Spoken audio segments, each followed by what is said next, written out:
Welcome back to another video, guys. In today's video, I'm going to break down the one and only trade that I took today on Tqqq, technically Tqqq.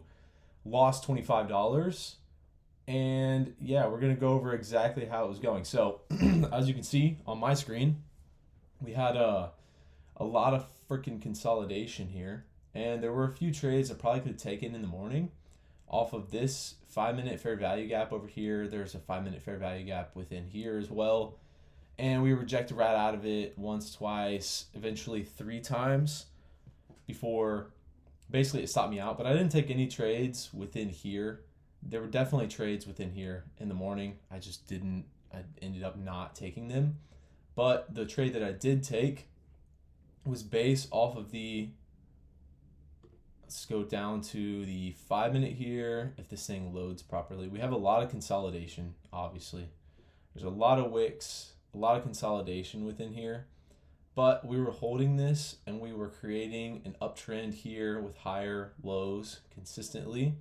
So with that being said, I wanted to take a little scalp, which is why I kept the risk so low, is because it was literally just supposed to be a scalp, and it just stopped me out pretty much. So if I can zoom in over here, this thing is so laggy.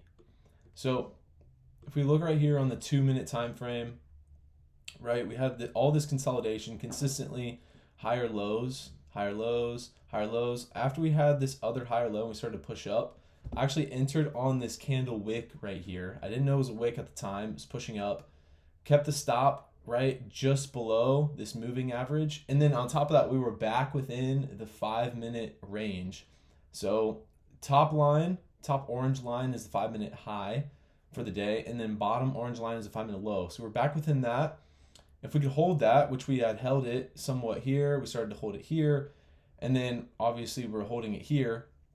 If we could hold that and not break below, then it would have been perfectly fine. And I was basically just aiming for up around this area, not above this area, but just below it, right, to take profits. And I wasn't shooting for very much here. I was probably shooting for probably around 30 to 40, I want to say 30 to 40 cents. Probably more so like 40 cents on Tqqqs per share. So I enter right here. We don't break that low yet, so I'm not out. We're super close to my stop though. Finally start to get a push.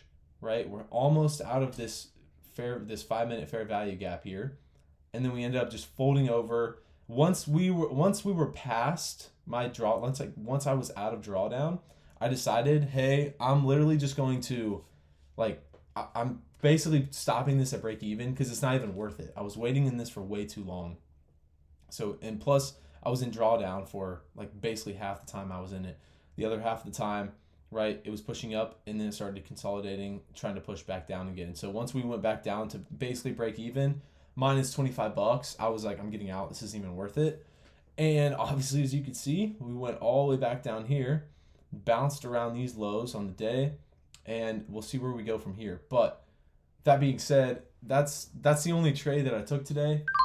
I'll be honest, it wasn't a good trade at all. It was pretty trash, but I mean, it was, I stopped it at basically break even. I kept the risk as tight as I possibly could, right? We weren't down very much down here, but we definitely didn't go up to my profit target up here. So we ended up folding over, stopped at, I want to say pretty much break even, and then now we're just chopping for the rest of the day. So pretty much no more trades for the rest of the day. Pretty trash price action, unfortunately. This in the morning was definitely better price action. You could tell the better price action we had this high, we went up, we took out the high, and then we can go down to like the 1-minute time frame here. After taking, if this thing will load though, oh my gosh. Okay, maybe, just maybe. Okay, so yeah, once we took out that high up here, we closed back within. We created this fair value gap right in here. We closed below that on the 1-minute time frame. Then we started getting support, right? So there's another fair value gap within here. So let me delete this so you guys can see, because I was thinking about taking this in the morning, but I didn't, and I would have been correct on it. I would have been massively correct, but fortunately I didn't take it. So we had this 1 minute fair value gap that we created right here. We already inversed this one, right, at this point. So we already inversed this one. But we had this one right here. We started to bounce from it. But even if we're bouncing, it doesn't matter because the price action is telling us that we're going to go down regardless. So you could have just entered. You could have seen, okay, this one minute candle and been like, oh, I'm going to enter here because we got, you know, a somewhat bullish 1 minute candle. But it wasn't bullish enough, right, to be able to take the trade off of. On top of that, we had already closed below the EMAs. So closed below the EMAs, especially the 9. And then we came back up. This wick right here is telling me we don't want to go up. This wick right here is telling me we don't want to go up. So after this wick on this candle right here, could have taken a trade to the downside right here. On this close of this candle, set stops above here, and we could have just rode this thing all the way down. Unfortunately, that didn't happen, but I was playing it out in my head as it was happening. So, yeah, we'll try to take a trade like that next time, just based off of price action. It's pretty clear. But with that being said, hopefully you guys enjoyed today's video. Hopefully you can learn something from this and apply it to your own trading. And if you haven't already, hit the subscribe button down below and like this video for more videos like this one. And I'll see you guys tomorrow for another trade.